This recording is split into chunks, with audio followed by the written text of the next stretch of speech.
जिंदगी भर नहीं भूलेगी वो बरसात। भारतीय फिल्म जगत में ऐतिहासिक और पौराणिक फिल्मों में उनकी अदाकारी ऐसी जानदार होती थी कि वो हर चरित्र को जीवंत कर देते थे। मैं ही भूल गया था। क्या? मुझे भी किसी से बदला लेना था, जो मेरी जिंदगी का सबसे पहला फर्ज है। उनकी भूमिकाएं इतनी सशक्त होती कि लोग उन्हें उनके किरदारों का ही प्रतिरूप समझ लेते थे। कोई उन्हें साधु समझ लेता तो कोई मुस्लिम कव्वाल। यारा वो न समझे हैं न समझेंगे मेरी बात, दे और दिल उनको जो न दे मुझको जुबां। और उनके सौम्य और मासूमियत भरे चेहरे पर सिनेमा देखने वाली लड़कियों के साथ साथ उनके साथ काम करने वाली हीरोइनें भी दीवानी थीं। कौन परदेसी तेरा दिल ले गया, मोटी मोटी अखियों में आंसू दे गए। लेकिन क्या आप जानते हैं कि हीरोइनों और फैंस से घिरे रहने के बावजूद वो कंट्रोवर्सी से कोसों दूर रहे और किसी अदाकारा या दूसरी औरतों के साथ कभी इनका नाम तक नहीं जुड़ा। है मेरी जाने तमन्ना, है मेरी जाने वफा, प्यार की मंजिल। वो सिगरेट शराब जैसे नशे से भी दूर रहते थे और इन्होंने इतने पैसे कमाए कि इनके पास बंगला, नौकर चाकर और महंगी विदेशी गाड़ियां सब कुछ थी। लेकिन क्या आप सोच सकते हैं कि फिर कुछ ऐसा हो गया जिसमें इनका सब कुछ बिक गया और ये बेघर होकर दर दर की ठोकरें खाने को मजबूर हो गए। ओ दुनिया के रखवाले सुन दर्द भर। और क्या आप यकीन करेंगे कि दुनिया का भला करने वाले इस कलाकार की बर्बादी के पीछे इनके वही अपने थे जिनकी इन्होंने दिल खोलकर मदद की थी। दुनिया न भाए मोहे अब तो बुला ले। तो कौन थे ये कलाकार और क्यों आखिरी दिनों में ये दाने दाने को मोहताज हो गए? कहां चली गई इनकी भारी धन दौलत और क्यों इस बेरहम फिल्म इंडस्ट्री ने अपने ही एक टूटे हुए सितारे को बिना इलाज के तड़प तड़प कर मर जाने दिया? मरने के बाद भी मेरी मिट्टी यहाँ उस दिन का इंतजार करेगी जब तुम फिर इस मिट्टी से मेरी रचना करोगे। जानेंगे और भी बहुत कुछ, बस बने रहिए हमारे साथ। दोस्तों नमस्कार, आप देख रहे हैं ड्रामा सीरीज भारत और मैं हूं आपकी दोस्त और होस्ट श्वेता जया। जब जब कृष्ण की बंसी बाजी निकली राधा सज के। अब तक तो पुरानी फिल्मों के शौकीन हमारे दर्शक समझ ही चुके होंगे कि हम आज के वीडियो में किसकी बात करने जा रहे हैं। अगर युवा पीढ़ी के हमारे दोस्त नहीं समझ पाए तो मैं आपको बता दूं कि आज के हमारे स्टार हैं 50 के दशक के जाने माने अभिनेता भारत भूषण। गंगा की मौज में जमुना का धारा हो रहेगा मिलन। भारत भूषण अपने जमाने के ऐसे स्टार थे जिनकी चर्चा एक जमाने में अपने साथ के सभी सितारों से बढ़कर थी। जब अशोक कुमार, दिलीप कुमार, राज कपूर और देवानंद जैसे सितारे फिल्मों में अपनी चमक बिखेर रहे थे, उसी दौर में भारत भूषण का सितारा भी उगा और उनकी लोकप्रियता भी 7वें आसमान पर चढ़ गई थी। इनके फिल्मी और निजी जीवन पर पूरी चर्चा करने से पहले आइए डालते हैं एक नजर इनके शुरुआती जीवन पर। भारत भूषण का जन्म 14 जून 1920 को यूपी के मेरठ में वैश्य परिवार में हुआ था। मेरठ शहर के सदर ढोकली मोहल्ले में बोरी बारदाना चौराहे के पास इनके पिता राय बहादुर मोतीलाल अलीगढ़ से आकर बसे थे। पिता वकील थे और जब भारत महज 2 साल के थे तो इनकी माताजी का निधन हो गया था। राय बहादुर साहब अपने बेटे को भी खुद की तरह काबिल वकील बनाना चाहते थे, लेकिन उसकी दिलचस्पी तो फिल्मों में गायक बनने की थी। लिहाजा धर्म समाज कॉलेज अलीगढ़ से ग्रेजुएशन करने के बाद ये घर छोड़कर पहले कोलकाता और फिर मुंबई चले गए और एक सिंगर बनने के लिए स्ट्रगल शुरू किया।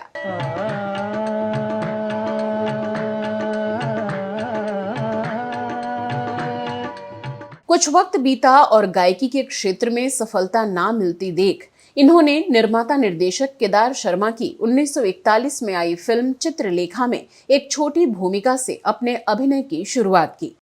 तभी इन्हें रामेश्वर शर्मा ने अपनी फिल्म भक्त कबीर में काशी नरेश का रोल ऑफर किया और 60 रुपए मासिक की नौकरी दे दी। 1942 में ये फिल्म रिलीज हुई और इसके बाद इनकी किस्मत ने साथ देना शुरू कर दिया। मेरा संगीत किसी की प्रजा नहीं, मेरा संगीत मेरी माता के समान है।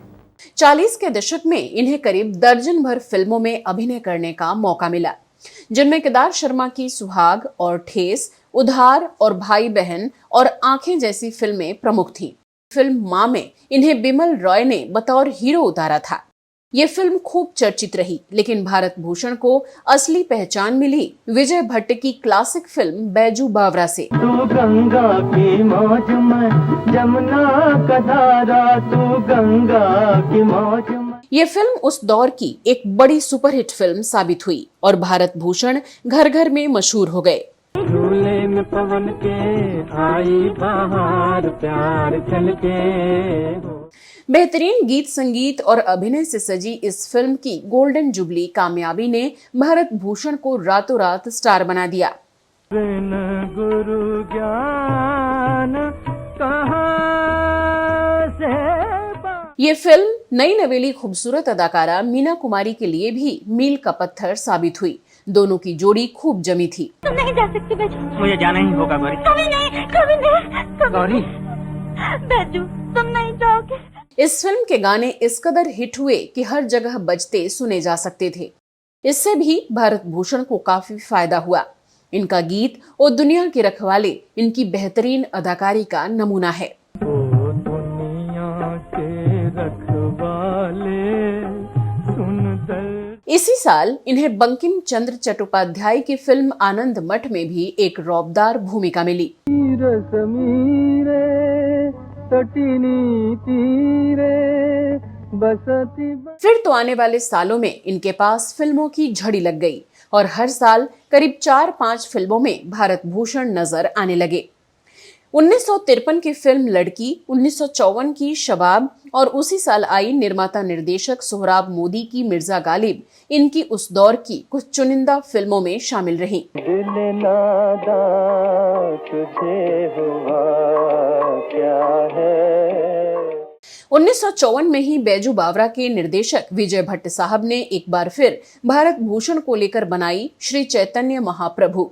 इस फिल्म में सशक्त अभिनय के लिए इन्हें सर्वश्रेष्ठ अभिनेता का फिल्म फेयर पुरस्कार मिला। कलाकारों, साहित्यकारों, संगीतकारों, भक्तों और ऐतिहासिक व्यक्तित्वों को अपने सहज स्वाभाविक अभिनय के रंगों से पर्दे पर जीवंत करने का भारत भूषण का ये सिलसिला आगे भी जारी रहा। सुनहरे पर्दे पर इन्होंने कालिदास, तानसेन, कबीरदास और मिर्जा गालिब जैसे चरित्रों को नया रूप दिया। निर्माता निर्देशक सोहराब मोदी की फिल्म मिर्जा गालिब से भारत भूषण को खूब प्रसिद्धि मिली। मुझको नहीं वहशत ही सही। फिर तो इनके पास अच्छे फिल्मकारों की खूब फिल्में आने लगीं और दिलीप कुमार, देवानंद और राज कपूर की तिकड़ी को इस नए एक्टर ने कड़ी टक्कर देनी शुरू कर दी। इश्क आजाद है, हिंदू ना मुसलमान है, इश्क आप ही धर्म। ये कभी गायक तो कभी संगीतकार की भूमिका में संजीदगी से एक्टिंग करते दिखते, तो कभी शायर और कभी निराश प्रेमी, लेकिन हर भूमिका में जान डाल देते। भारत भूषण इसके अलावा बसंत बहार, सोहनी महिवाल, जन्माष्टमी, रामदर्शन और कृष्ण भक्त सुदामा जैसी दर्जनों ऐतिहासिक और पौराणिक फिल्मों में निभाए किरदारों से ऐसी भूमिकाओं के महारथी करार दे दिए गए। जब दुनिया से प्यार उठे, नफरत की दीवार उठे। इन्होंने लगभग 250 फिल्मों में अपने अभिनय की सतरंगी छटा बिखेरी और एक अलग मुकाम हासिल कर लिया। देखते ही देखते ये एक स्टार बन गए। मुंबई और पुणे में इन्होंने कई बंगले खरीदे। इसी में एक खास बंगला था जिसे भूतिया बंगला कहा जाता था, लेकिन इसमें रहने वाला शख्स लकी भी माना जाता था। बाद में यही बंगला राजेंद्र कुमार साहब ने और उसके बाद इसे राजेश खन्ना साहब ने खरीदा था। इस बंगले की कहानी पर एक अलग वीडियो बनाकर आपको विस्तार से बताएंगे। अभी बात भारत भूषण साहब के परिवार की, जिसके साथ ये उसी बंगले में रहने लगे थे। महंगी महंगी विदेशी कारें भी इनके घर की शोभा बढ़ाने लगी थीं। भारत भूषण साहब का विवाह इनके होम टाउन यानी मेरठ की ही एक बड़ी शख्सियत राय बहादुर बुद्ध प्रकाश की बेटी से हुआ था और इनकी पत्नी का नाम शारदा था। दोनों की 2 बेटियां हुई, अनुराधा और अपराजिता, जिनकी चर्चा हम आगे करेंगे। भारत भूषण के बड़े भाई रमेश भी बाद में मुंबई आ चुके थे और उन्होंने भारत साहब को प्रोड्यूसर बनने की सलाह दी। बड़े भाई का कहना मान भारत भूषण साहब ने फिल्मों के निर्माण में पैसे लगाने की सोची। शुरुआत में ये प्रोड्यूसर तो नहीं बने, लेकिन फिल्मों में पैसा लगाने लगे। कहते हैं सुपरहिट फिल्म बसंत बहार और बरसात की रात में भारत भूषण साहब ने पैसा लगाया था। मैंने शायद तुम्हें पहले भी कहीं दे। फिर क्या था, भारत भूषण मालामाल हो गए। फिल्म एक्सपर्ट्स बताते हैं कि इतनी दौलत, इतनी शोहरत मिलने और फिल्मों की रंगीन दुनिया का हिस्सा होने के बावजूद भारत भूषण पर कभी इसका नशा नहीं चढ़ा। ये हमेशा डाउन टू अर्थ रहे। इन्होंने ना ही कभी मांसाहार खाया, ना ही सिगरेट या शराब पी और ना ही कभी किसी को एक्ट्रेस के साथ इनका नाम जुड़ा। इस बीच इनके साथ एक दुखद हादसा हो गया। इनकी पत्नी शारदा की मृत्यु छोटी बेटी को जन्म देते समय हो गई।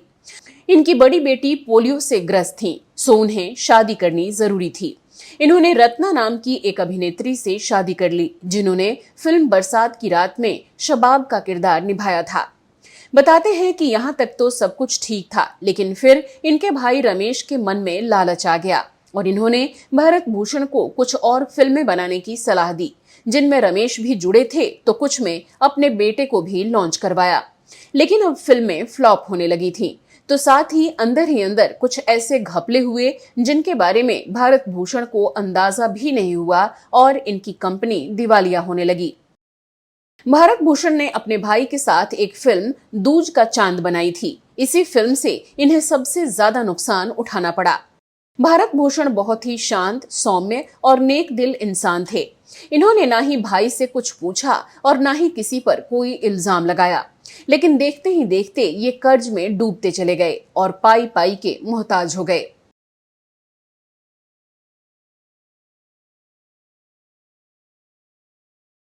पैसे जा चुके थे और लूटने के बाद अपनों ने भी साथ छोड़ दिया था।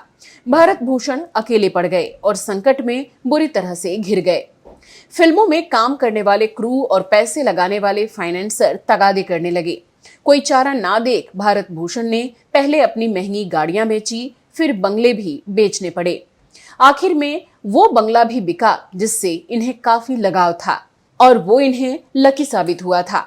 इस बंगले को जाने माने एक्टर राजेंद्र कुमार ने खरीदा और उसका नाम अपनी बेटी के नाम पर डिम्पल रखा। कहते हैं कि उस बंगले में आते ही राजेंद्र कुमार का अच्छा वक्त शुरू हो गया और वो जुबली कुमार बन गए, जिसकी चर्चा हम किसी और वीडियो में विस्तार से करेंगे कि कैसे राजेंद्र कुमार से वो बंगला राजेश खन्ना ने खरीदा और उसका नाम आशीर्वाद रखा, जिसके बाद राजेश खन्ना सुपरस्टार बन गए। खैर, फिलहाल बात भारत भूषण जी की। धीरे धीरे वक्त बीतता रहा और भारत भूषण का अच्छा समय भी जाता रहा। कहते हैं बुरे वक्त में तो अपना साया भी साथ छोड़ देता है। भारत भूषण को फिल्मों में काम मिलना कम हो गया। लीड एक्टर तो छोड़ दीजिए, साइड एक्टर के रोल मिलने भी बंद हो गए। साल 1967 में प्रदर्शित फिल्म तकदीर नायक के रूप में इनकी अंतिम फिल्म रही। ये वही फिल्म इंडस्ट्री है जो सिर्फ उगते सूरज को सलाम करती है और डूबते सूरज की तरफ से मुंह फेर लेती है। मुझे तुम याद आए, मुझे तुम। भारत भूषण की फिल्म बरसात की रात के ठीक 9 साल बाद ये सिर्फ 49 साल की उम्र में लीड एक्टर्स के पिता के रोल निभाने लगे। हद तो तब हो गई जब 1969 में आई फिल्म प्यार का मौसम में भारत ने शशि कपूर के पिता का रोल प्ले किया, जो कि उनके समकालीन एक्टर रहे थे। भारत ने जमाने के राजेश खन्ना, शशि कपूर, धर्मेंद्र जैसे स्टार्स के सामने टिक नहीं पाए, तो साथ ही अचानक तेजी से उभरे इस अभिनेता के खिलाफ कुछ ऐसी साजिशें भी हुई कि इन्हें फिर कभी लीड रोल मिल ही नहीं पाया। कुछ खबरें ऐसी भी सामने आई कि आउटसाइडर होने का खामियाजा भी भारत भूषण को उठाना पड़ा और फिल्म इंडस्ट्री से इन्हें इसीलिए कोई मदद नहीं मिली। तो अपनों से मिले धोखे, इंडस्ट्री का बुरा रवैया और खुद का सीधा सादा स्वभाव, इन सभी ने भारत भूषण का फिल्मी करियर पूरी तरह से खत्म कर दिया और भूषण कंगाले की कगार पर आ गए और पाई पाई के मोहताज हो गए। भारत भूषण 1970 तक अपनी पूरी प्रॉपर्टी बेच चुके थे और मुंबई के मलाड में एक छोटे से फ्लैट में रहने लगे थे। जहां एक तरफ कभी इनके पास बंगलों और लग्जरी गाड़ियों की कमी नहीं थी, तो वहीं दूसरी ओर ये अब बसों में धक्के खाने को मजबूर हो गए थे। अपने एक ब्लॉग में अमिताभ बच्चन ने कहा था कि एक दिन मैंने भारत भूषण को बस में आम लोगों के बीच धक्के खाते हुए चढ़ते देखा। 50 के दशक में जो भारत सुपरस्टार हुआ करते थे, ऐसे में वहां उन्हें कोई पहचान भी नहीं रहा था। बता दें कि 1990 के दशक में इन्होंने फिल्म हम शक्ल और प्यार का देवता में जूनियर आर्टिस्ट का रोल भी प्ले किया, लेकिन यहां भी इनकी किस्मत खराब रही और फिर इन्हें ऐसे रोल मिलने भी बंद हो गए। शायद ये कुदरत का सबसे क्रूर चेहरा था जो भारत भूषण को देखना पड़ा। तब गुजारा चलाने के लिए मजबूरी में इन्होंने छोटे पर्दे की तरफ रुख किया और दिशा तथा बेचारे गुप्ता जी जैसे धारावाहिकों में अभिनय किया। सोचिए उस शख्स की मानसिक हालत फिर क्या रही होगी जो कुछ साल पहले तक शहंशाहों की जिंदगी जीता हो और अचानक इन हालातों से गुजर रहा हो। कहा जाता है कि एक दौर में जिस स्टूडियो में हर आदमी भारत भूषण को सलाम करता था, वही बाद में उन्हें कोई पहचानता तक नहीं था। भारत भूषण जी ने एक इंटरव्यू में बताया था, कारें, बंगला और सब कुछ बिक गया, पर सबसे ज्यादा दुख उस दिन हुआ जब मुझे अपनी किताबें भी रद्दी के भाव बेचनी पड़ी थी। हालात की मार और वक्त के सितम से बुरी तरह टूट चुके हिंदी फिल्मों के स्वर्णिम युग के इस अभिनेता ने बहुत से सितम झेले। फिर आखिर में बुरे आर्थिक और मानसिक हालात से जूझते हुए खुद भी बीमारी के शिकार हो गए और शारीरिक रूप से भी लाचार हो गए। लेकिन मुफलिसी का आलम हो तो भला इलाज के लिए पैसे कहां से आएं? नतीजतन ये काफी वक्त तक बीमारियों से भी जूझते रहे, लेकिन ऐसे में इनके पास महंगे इलाज के लिए पैसे नहीं थे। बताते हैं कि तब इनकी पत्नी रत्ना फिल्मों और सीरियल में छोटे छोटे रोल करके घर का गुजारा चला रही थी। एक बेटी तो खुद बचपन से ही पोलियो का शिकार थी, तो दूसरी बेटी अपराजिता के बारे में ये पता चलता है कि भारत भूषण जी ने उनकी शादी की थी, लेकिन 2 बच्चों के पैदा होने के बाद उनके पति की अचानक मौत हो गई और परिवार का पूरा भार अपराजिता पर आ गया। ऐसे में पहले उन्होंने डबिंग आर्टिस्ट की जॉब की, फिर मजबूरी में अभिनय की ओर रुख किया। यही वो समय था जब रामानंद सागर धारावाहिक रामायण बना रहे थे। अपराजिता ने उनसे काम मांगा और उन्हें मंदोदरी का किरदार मिला, जिससे उन्हें कुछ पैसे मिले और बच्चों की परवरिश में मदद हुई। इसके बाद लगभग 10 साल उन्होंने सीरियल और फिल्मों में कैरेक्टर रोल किए, लेकिन बाद में फिल्म इंडस्ट्री को छोड़ दिया और अब एक आध्यात्मिक लेखिका और मोटिवेशनल स्पीकर के तौर पर काम करती हैं और अपने परिवार के साथ पुणे में रहती हैं। खैर, भारत भूषण जी की दास्तां को बताने के लिए उनकी बेटी का जिक्र भी जरूरी था, ताकि ये पता चल सके कि वो खुद संकट में घिरी थीं, इसलिए अपने पिता की ज्यादा मदद नहीं कर पाईं। पर वो बताती हैं कि हमेशा अपने बच्चों के साथ वो पिता से मिलने आती थीं और दोनों साथ बैठ के सुख दुख साझा किया करते थे।